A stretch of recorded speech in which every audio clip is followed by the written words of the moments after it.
don't know, dude. Take it up with the demons.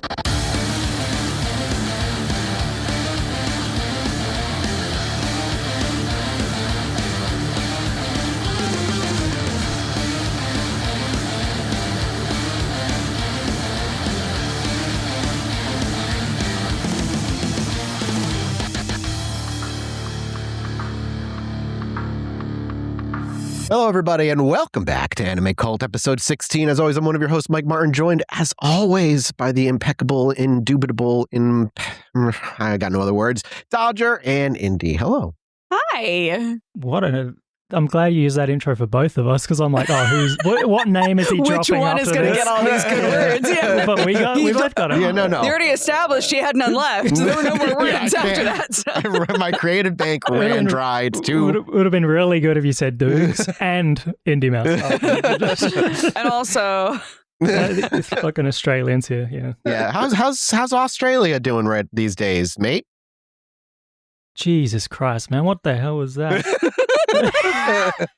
It's cold. It is brutally cold, but I mean, it's better than where you're living. So it's brutally hot. We're both living right now. It's brutally hot. Crazy. Yeah. Oh, there's my cat. That's your cat. A cat. My version is sleeping in the tree. Our cat's my cat's a little skinnier now because he's got thyroid issues, but he like identical looking cats. Yeah, it's crazy. Yeah, she's getting old. Mine, 9. Dude, mine's turning 16. Yeah, mine just turned 16. It's crazy. Sherlock. He used to be the cat. Holy fuck, he's still around. That's awesome. He is. He used to be the cat that everybody, when they would see, they'd be like, that is a fat cat. I've never seen a black cat that big in my life. And he's still just around. because he's already like long, right? Like he's already just big, and then he had put on a bunch of weight. And now, he's got later life health issues, and now he's extremely skinny, but still eats everything. Yup. So shoving pills down a cat's mouth is so hard. Hell yeah, brother. I have to do Somehow it all the time. I lucked out. Both of my cats, I can just be like, pop, and they just eat it. Yeah, I have one. My dog, though. Oh yeah, I know. Can't do it. I can't hide a pill in anything. No. She'll eat the cheese and spit out the pill. It's crazy. I'm like, oh my god! I'm begging you. God. One of my cats recently got diabetes, so we have to give him a shot twice a day. So that's fun. He gets a little insulin shot every day. He yells at you every time. He'll like with a mouthful of food will like be like, and then you pull the shot out and he goes back to eating. He just doesn't care. Anyway, cats are great. We watched a pretty weird anime this week, didn't we, everybody? No, it was pretty normal, I thought. Well, to be honest, for what the anime was, they reveal the twist immediately. Mm-hmm. We watched The Promised Neverland, a show. Season 1, a show about what we should do with kids today, which is give them away to demons for them to eat. Yeah, true. That's a good pitch, right? So the show in Promised Neverland, before we get into it, the show premise is that there's this like orphanage, and it's like, right in the beginning of the show, it's basically a place where everybody is like kept super safe. These kids are kept super safe. They have like lessons they go to. They get fed really well, but there's like this fence that they are allowed to go up to but never cross, and the fence is like ankle high. It is like barely big at all. And at the back third of the episode, they like quickly reveal that, hey, actually, this orphanage isn't really an orphanage, as it is a place where they are farm raising children to feed to demons. And depending on how smart they are, it kind of like increases their grade of meat. Value. Their value. Yeah. And so this, like up to the age of, it's what, 12? 12, okay, I was going to say 16. They can be eaten anywhere between 6 and 12, depending on how they're doing at these rigorous tests while they're in the orphanage. Absolutely fucked up. When you say it like that, it doesn't make any sense. Why would their taste matter, like how smart they are? I don't know, dude. Take it up with the demons. What do you want from this? Like, well, I'm not eating kid brains, okay? I don't know the difference. Yeah, exactly. You're missing out. Listen up. Australia's crazy. Yeah, you guys are fucking weird. Kangaroo and kid brains. Dude, I tried kangaroo once. It's pretty good. It wasn't bad. John is actually the one took me and my girlfriend out to dinner one night, and it was like this weird little restaurant. And He ordered kangaroo as an appetizer. It was like the weirdest thing, and it was so... Non-Australians are like, oh, how can you do that? But in Australia, we're like, hell yeah, it tastes good, brother. Yeah, it was pretty good. I didn't... It is interesting how, I guess this kind of applies to this. Yeah, it does. It's very stringy, like kids. Yeah, it is interesting how depending on where you live, like a type of meat might be totally normalized. And to people outside of that country, they're like, you monster. But that's a cute animal. How could you eat that? Much like children. Yeah, exactly like children. Just get rid of them. I would before we go into this, the question is like, do you have any experience with the show prior to watching it? Dodger, you do. Indy, did you? I'm the one who pitched this show. Yeah, you pitched it. Yeah. Indy, you didn't know anything about the show either, right? No, I thought this was still one of Doog's like happy anime, like live slice of life. Good. That's I'm awesome. so glad. So when it started, and it was kind of like, oh, it's just like an orphanage of kids. It's going to be their adventures, like it's Rugrats or something. And then the end happened with the dead child and demons, and I'm like, oh, never mind. This is not the one. I apologize for no slice of life's ever working on my streaming platform, and then the fucked up ones always work. I did not do that on purpose. What are you going to do? I do think that the first episode did a good job of establishing that something was weird. All of the kids have tattooed numbers on their necks. They're clearly being put through like tests, like really strict, weird tests. Like Mathas was saying, they established that like the kids aren't allowed to go near the gate, near the fence line, you know, so you can tell from early on that they are being controlled to a certain extent, but it's unclear why or what for, or if it's for their benefit or not. And really, like, they kind of needed the first episode to end the way that it did, with just a quick, like, this is actually what this show's about, right? Yeah. These kids are being raised to be food, because the rest of the show is Prison Break. I mean, yes, you're right. Yeah, I mean, first episode, we meet the main characters, Emma, Norman, and Ray. They're among 38 kids at Gracefield House, where they're, like said, daily written exams. There's a loving, quote-unquote, mom in the character Isabella, and they all have tattoos numbered on all their necks. Connie is adopted in this episode and leaves behind her stuffed bunny, Little Bernie. Emma and Norman chase to the gate to return it, and instead find Connie's corpse. This is the immediate reveal, with a flower stemming from her chest.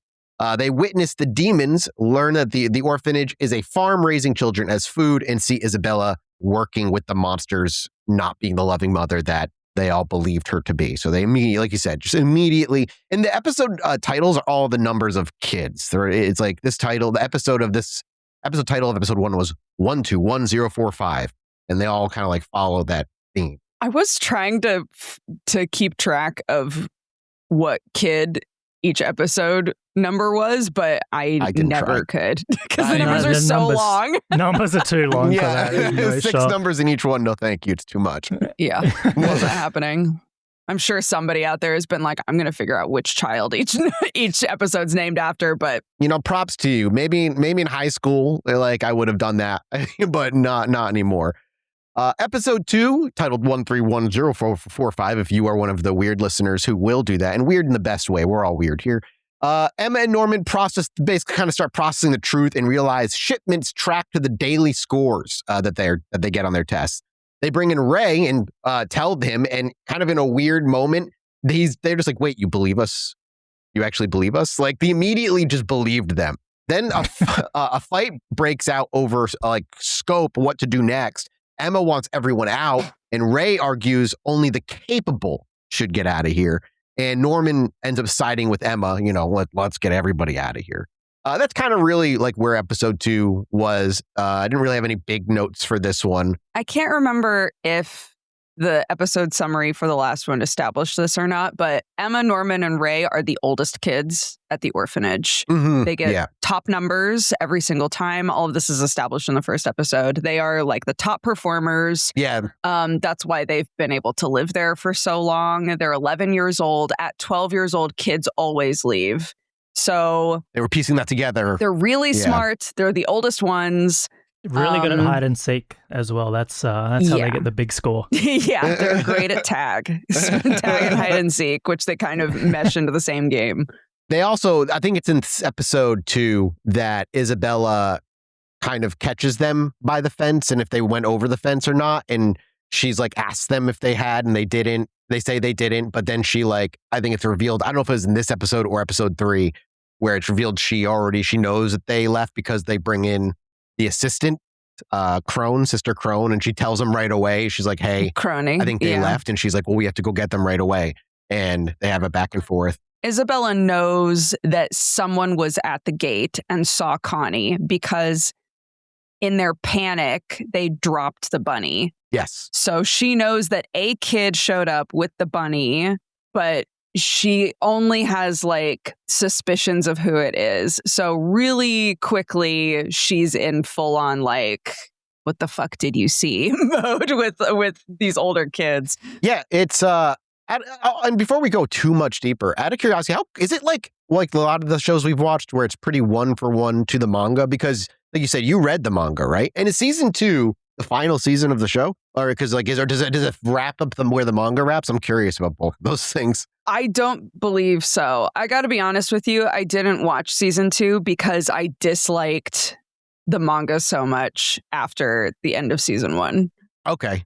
So I don't know where they ended season 2. I don't know if they wrapped stuff up. Okay. Yeah, like it's like this whole thing is about them getting out of this orphanage, and then obviously that end of season 1 they do, and it's like it's got to be a completely different show. And I've seen the complaints of like about season 2 of just being just horrible. Like how do you screw up that bad? That's what we were saying before we were recording. Is like where this show ends. I don't know how you screw up that bad. And we can talk about it, but I guess if you don't have any ideas for the world beyond the orphanage, you're just like, oh, he knows there's monsters out there and it's like a horror thing. But like, where are these kids going to go?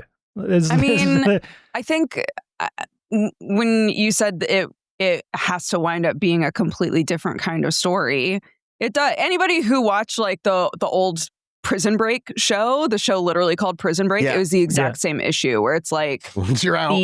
There's like a really cool like puzzle solving element to the Prison Break aspect, right? We have this house full of hyper intelligent children and adults who are all kind of like constantly playing a strategy game with each other for their lives, right? To try and escape. And once that game is done, then it's like, well, you can't recapture that without putting them back in jail, right? You'll be running from monsters or something that is not like that at all, yeah. It actually reminds me, you kind of phrase it that way and you're dead correct. It reminds me of Death Note, of this back and forth, genius back and forth. They kill L and they're like, L again. Look, I'm sure, I haven't seen season 2 of this, but Death Note is probably not as bad. Doesn't go down this but like it's still like comparable of like that. It is this back and forth between two genius minds, and when that game is done, when they get off the island, and they're like, let's make them go back. I've never seen them go back to the island. Do they really do that? They escape the island. They're like, we got to go back. Don't they do that with Prison Break too? Don't they go back into prison? They go back to prison eventually. They had to. Otherwise, like, what the fuck is the show even? Like, I don't want to watch a bunch of men run from the cops. It's boring. Oh, God. Well, like the episodes 3 and 4, by the way, are kind of like, I could pack them together. Isabella shows up and it's like the kids starting their training regiment of like kind of timing them. Yeah, Crone, exactly. She shows up. She has her memorize the papers, and it's kind of cool to see her. She just like looks at the papers for a second because, she instantly memorizes all this stuff. Yeah, it's like between that and episode 4, like 3 and 4, it's like, and then the kids start training. They start playing tag. It's like their secret physical and observational training for the escape.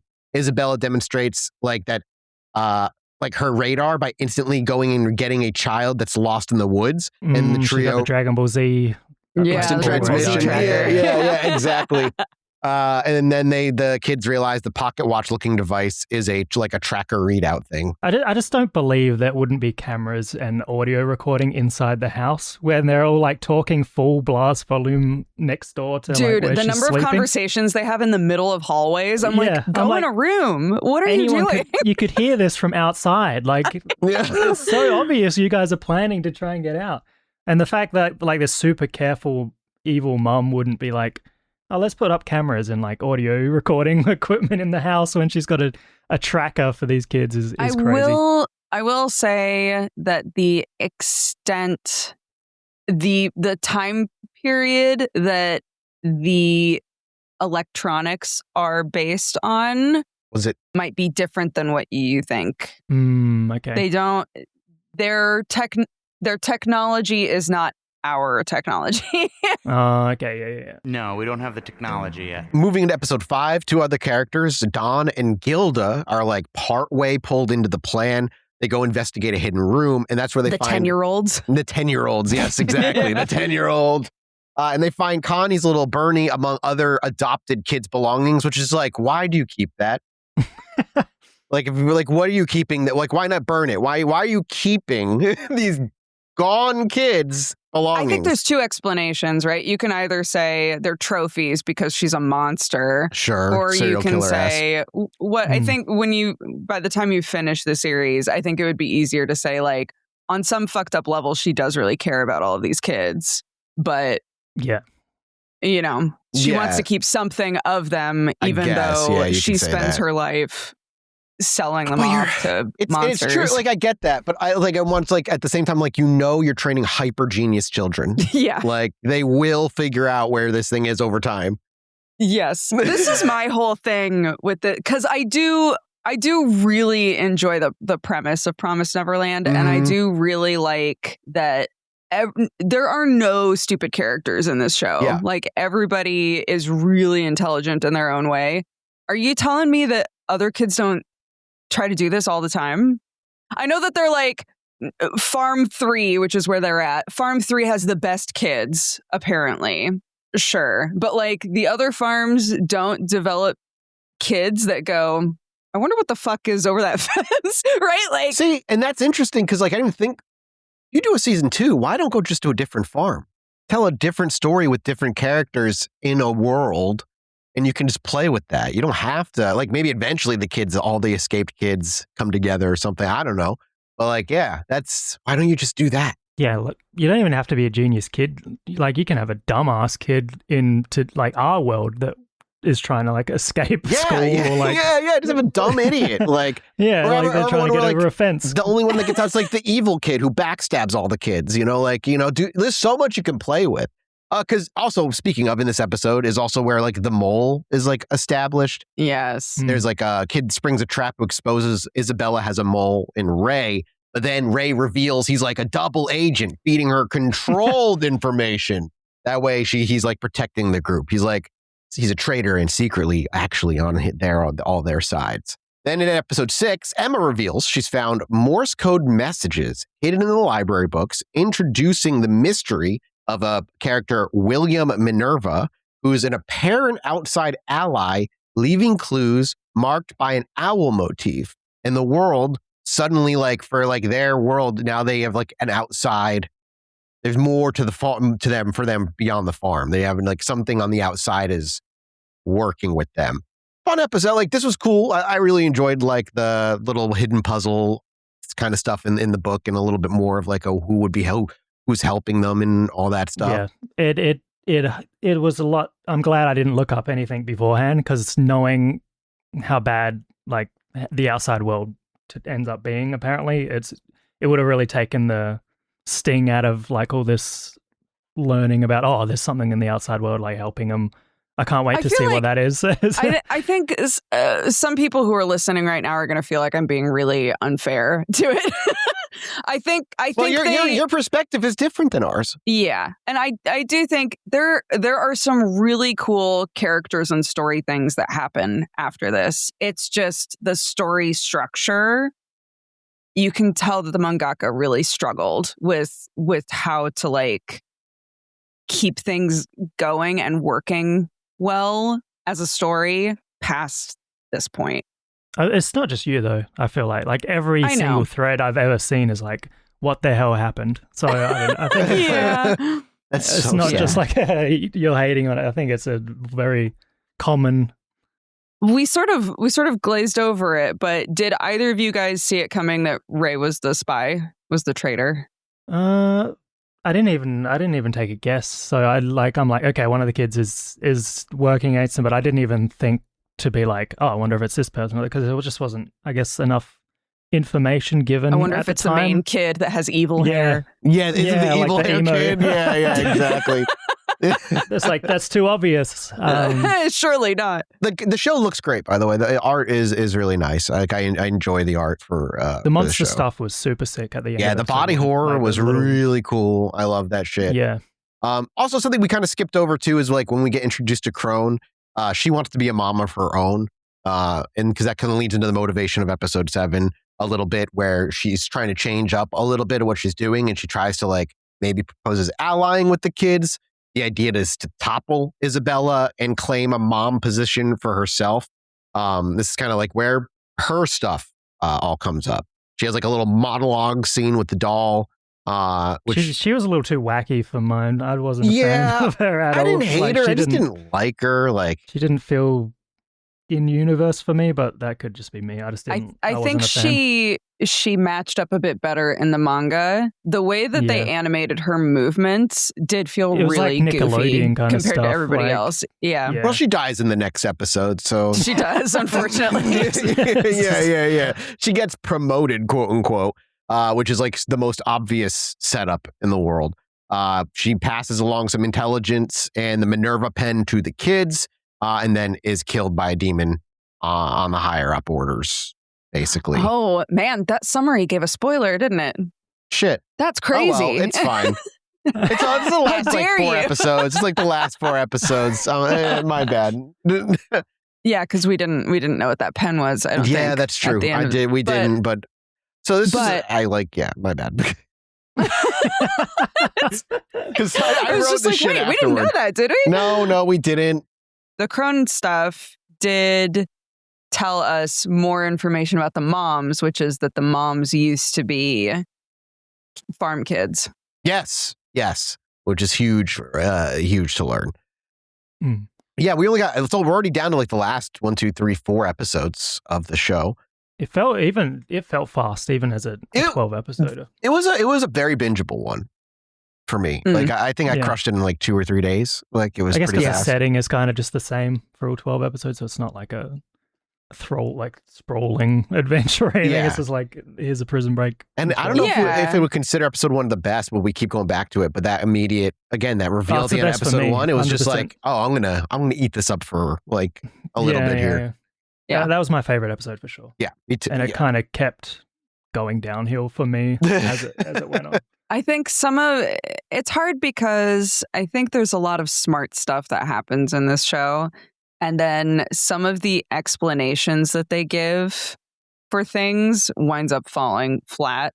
I think it would have been way more interesting for Ray's character if he had just actually found out about the murders in the same sort of way that the other kids did. Yeah. And then kept it to himself instead of, no, I just remember everything from the womb.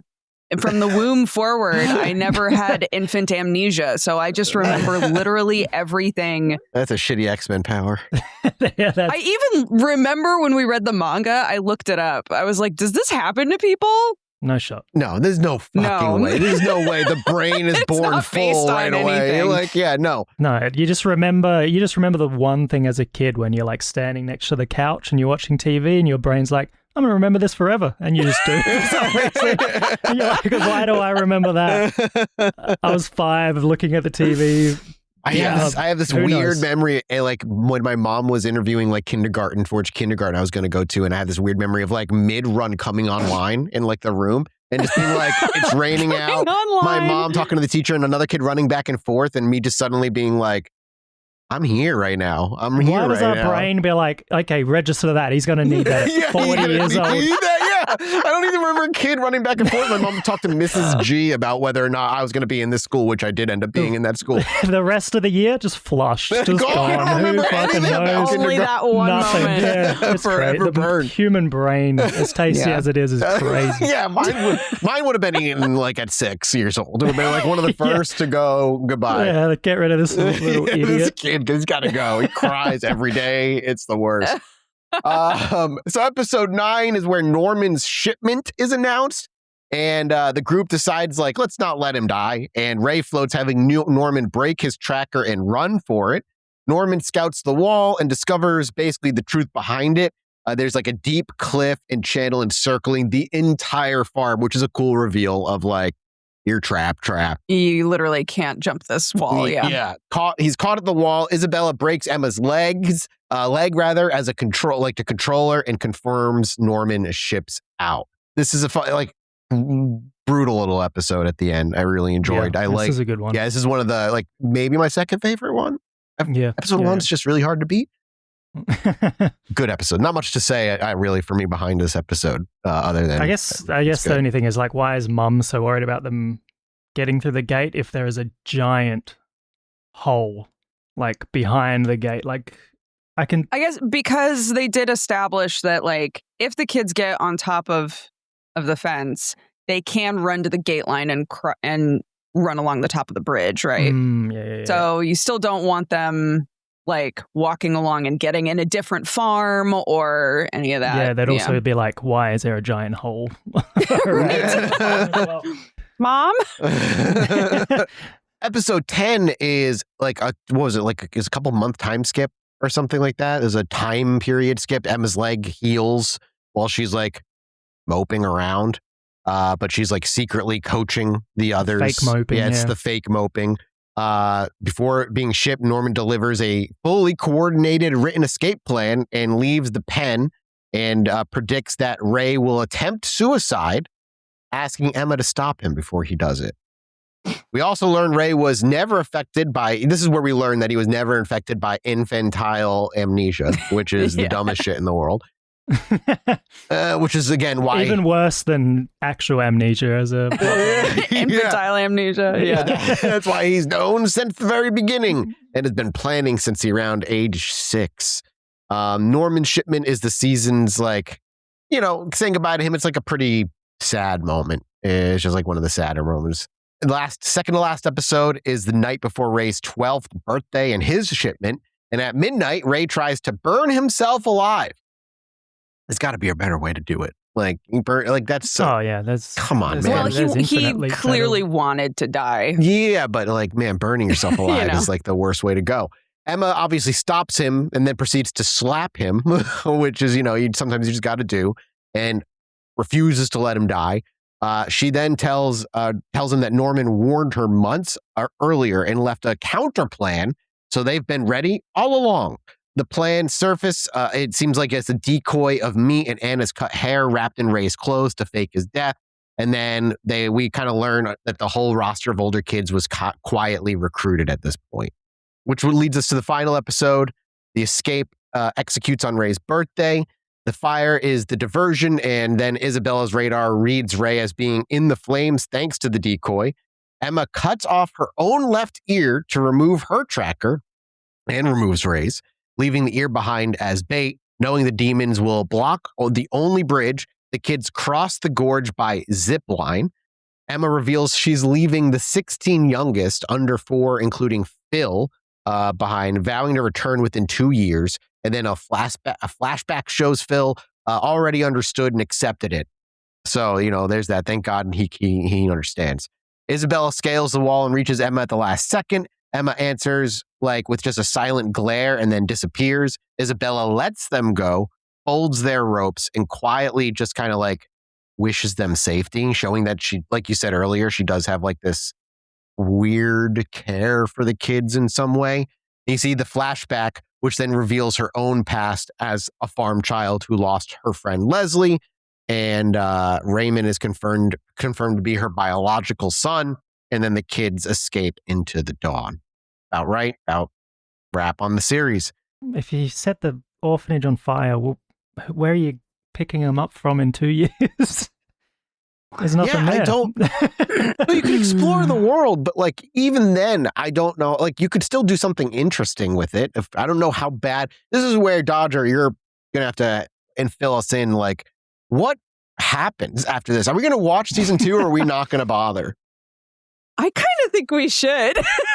It's going to be a shit show. I think we should. I feel like we do need to watch something bad, like really bad ones, because we've watched so many of these things where we're like, oh, Dukes loves this, and then it's really good. And I love this. Oh, it's really good. Mathas is like, check this one out. It's really. And I don't think we've ever watched something that's like we're all like, I think we should, guys. I think we should watch season 2. We could even Mob Psycho it, and we could watch season 2 right away. Yeah, I can easily crush season 2. The opposite of Mob Psycho. What if instead of getting progressively better, it got progressively worse? This is my pitch. Yes, bring it on. Yes. Yeah, we'll dive. That'll be the next episode. Then we can easily crush the next 12 episodes. But end of season 1 opinions, thoughts. Did you have a favorite character, really? Like, not really. I don't like. No, like, I don't know. There's something about like they were good characters. Yeah, like I don't care about children. Like, like there's good child characters, but I don't know. I just felt like just so neutral on everyone in this series. This is the first series in a while that has felt good, not great. But really good. Like I feel like everyone that we've gone into that we didn't know anything about, we're like, oh, holy shit, that was it's been really banger after banger after banger for me. Like everything we've been watching lately has been just like crushing it. And well, we did mention like me and Doogs are going to go through all our favorites. And when we're running out of those, it's going to start turning to like hits and misses. I'm excited. Stuff, so I agree, though. We should start watching some stinkers. Bring like on the stuff that stinkers. Like none of us know if it's good or not, and just see what happens. Yeah, we should do a blind watch soon, where none of us have any idea if something's good or not. Ooh, I'm super down for that. Yeah, that's tough because every show we ever mentioned, Doogs is like, oh yeah, watch that. Don't push up your glasses when you say that. So perfect. So pushes perfect. up glasses. I've heard of that. It's like, I've heard of it. Princess, of course I've seen that anime. A+.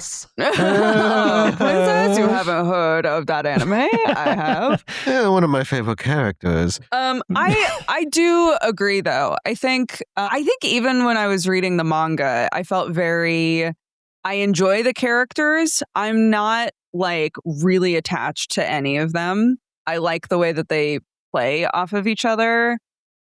But yeah, there wasn't any character where I was thinking to myself, oh my God, if this kid dies, I'm going to fucking lose it. Right? Yeah, no, exactly. Like, honestly, yeah. Even if Norman had died, which we didn't talk about this, but Norman doesn't die at the end of that episode. They like pull him into a side room and we don't know what happens to him. Oh, yeah. Even if Norman had died after all that, I would have been like, okay, so now we're moving on without Norman, I guess. I do enjoy him. I enjoy all of them, but like I'm not so attached to any of them that if they died, it would fuck up the whole show for me, Yeah. You even could have it like where maybe only a couple of the kids end up making it out, and season 2 could be what happens to the remaining kids, or did they and leave it ambiguous if they even fully escaped. Like you could just, it's such a bummer. Kind of be the thing where it's like, oh, you're only given 12 episodes. Maybe that's not enough time because, like, in 12 episodes in Death Note, L is like, you just love L. You know, it's so easy to establish such a good character. I'm not sure if it's because they're kids and they can't do it like a whole lot with them. Well, you gave one of them infantile, perfect photographic memory. Like these aren't real kids. Make them fantastically geniuses. Like I do think in something like this, there is a benefit to keeping them. You still want them to feel like children. You still want them to have like a naive aspect to them. I think that's why Ray is supposed to stand out so starkly against the other kids, that he's already at 11 years old in this zone of like, well, whatever I got to do, I guess. If a bunch of kids die, then whatever. Ray was not an 11-year-old mentally, that's for sure. He was, he did not feel like an 11-year-old for sure. Overall, I enjoyed it. Opening song was sick, by the way. I really enjoyed that. But yeah, definitely on the good tier, like a solid 7 out of 10. If I was to give it a number system, I am eager to see how they fuck it up. I guess. Like I am genuinely curious. I'm wondering if, because you've both been told that it's bad, if you're going to watch it and be like, oh, that was all right. Yeah, yeah. If Like, it's that could also potentially happen. If it's aggressively neutral, like if it's aggressively mid, like that's almost worse. Fine. Like if it's like it's almost worse. It's almost if worse. I show up and have no opinions, then what are we even doing? What are we doing? Why is like if it's just like aggressively like all right? No, I hope it's ass. I hope it's pure, unfiltered ass, straight from the hole. Boring is so much worse than bad. Absolutely correct. Absolutely correct. That's well, all right. That'll be the next one then that we're watching. What are we watching? What's the big one we're watching in the background? Because I forget, and I don't know if we told the audience anything last time.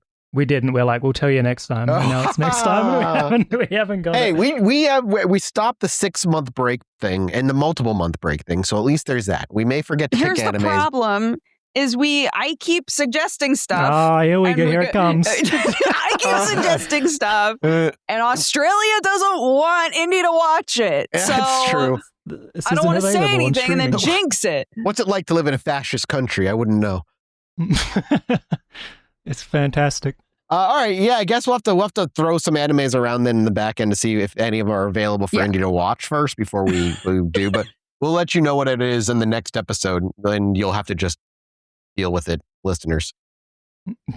That's it for us. Thank you guys so much for listening. Thank you guys for being here. We'll be back next time with our another episode here at Anime Cult. This was, episode 17. Can you believe it?